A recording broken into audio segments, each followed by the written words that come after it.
जामवंत के वचनों को सुनकर हनुमान जी महाराज अपने बल को याद करते हैं और सभी वानर सेना को दंडवत प्रणाम करके भगवान श्री राम का सुमिरन करके किस प्रकार लंकापुरी को प्रस्थान करते हैं।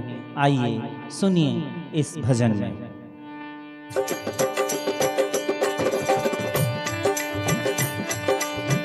गए पवन सुत लेन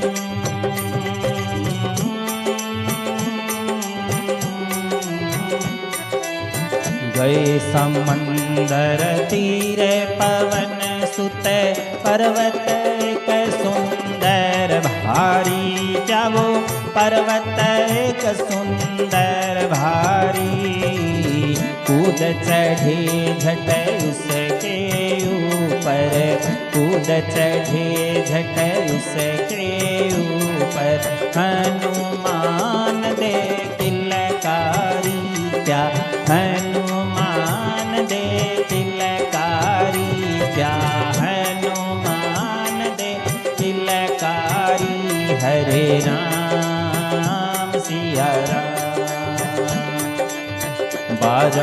बार जुगल कर जोड़े सुमर राम श्री असुरारी जावो सुमर राम श्री असुरारी कूदन को दिया झोर गिरी पर कूदन को दिया झोर गिरी पर धस्यो धरण के मझधारी गिरी धस्यो धरण के मझधारी गिरी धस्यो धरण के मझधारी हरे राम सिया राम जिस गिरवर पर गरज तरज के चढ़े मारुति बलकारी क्या वो चढ़े मारुति बलकारी पहुँचे सो पाताल जाय के पहुँचे सो पाताल जाय के बोझे नहीं सहता भारी रे क्या बोझे नहीं सहते भारी रे क्या बोझे नहीं सहते भारी हरे राम सिया राम जूं अमोघ सर चले रे राम का उसी भांति चलो बलकारी क्या वो उसी भांति चलो बलकारी रूढ़ चंद कह शिव जी बोले रूढ़ चंद कहे शिव जी बोले कथा सुना गौरा प्यारी रे क्या कथा सुनो गौरा प्यारी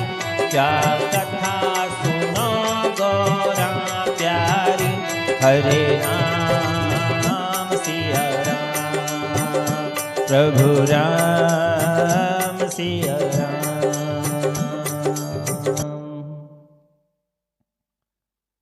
हनुमान जी महाराज कहते हैं गए समंदर तीर पवन सुत पर्वत एक सुंदर भारी कूदन को दिया जोर गिरी पर धस्यो धरण के मझधारी।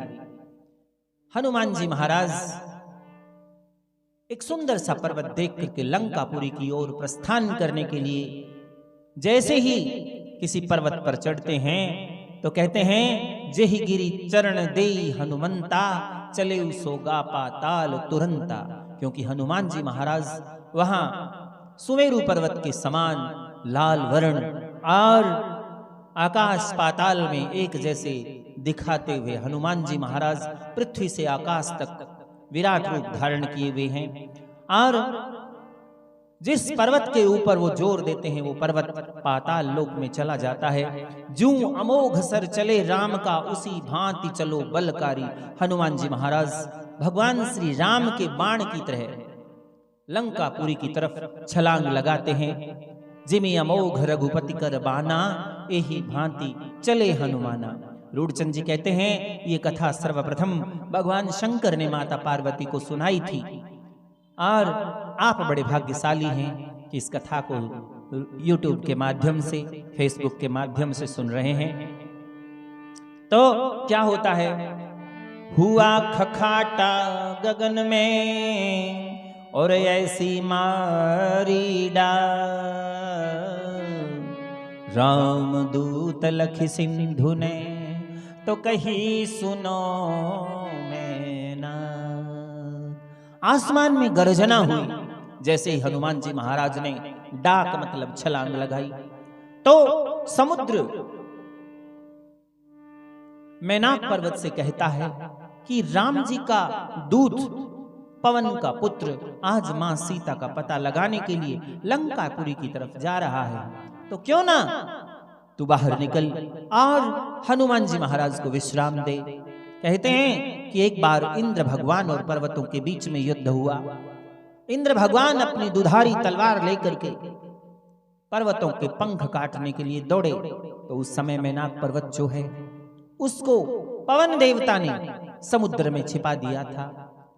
तो समुद्र कहता है, हे मैनाक पर्वत, उसी पवन देवता का पुत्र आज रामदूत रुद्र के 11वें अवतार लंकापुरी की तरफ प्रस्थान करते हैं। क्या कहते हैं, सीता की सुध लेन को अरे जाते बलि हनुमान जी, इसको निकल सुख दीजिए तो कर दर्श हो कल्याण जी। हे मैनाक पर्वत, मां सीता का पता लगाने के लिए हनुमान जी महाराज लंकापुरी जा रहे हैं। बाहर निकल, उनके दर्शन मात्र से आपका कल्याण हो जाएगा। सिंधु के सुन के बचन गिरी बाहर निकसे आन जी,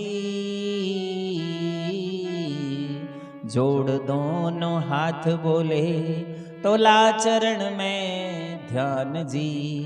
समुद्र के ये वचन सुन करके मैनाक पर्वत बाहर आते हैं और दोनों हाथ जोड़ करके हनुमान जी महाराज के चरणों में ध्यान लगा करके और प्रार्थना करते हैं। बने रहिए इस कथा के साथ। श्री रूढ़चंद जी ने बड़े सुंदर और वीर रस में सुंदरकांड की रचना की है। अगर आप मेरा साथ देंगे, मेरे साथ बने रहेंगे, तो आशा ही नहीं पूरा विश्वास है हनुमान जी की कृपा से पूरे भारत में ये सुंदरकांड कथा जो है वो सुनी जाएगी। कमेंट बॉक्स में जरूर लिखें, जय बजरंगबली, जय श्री राम।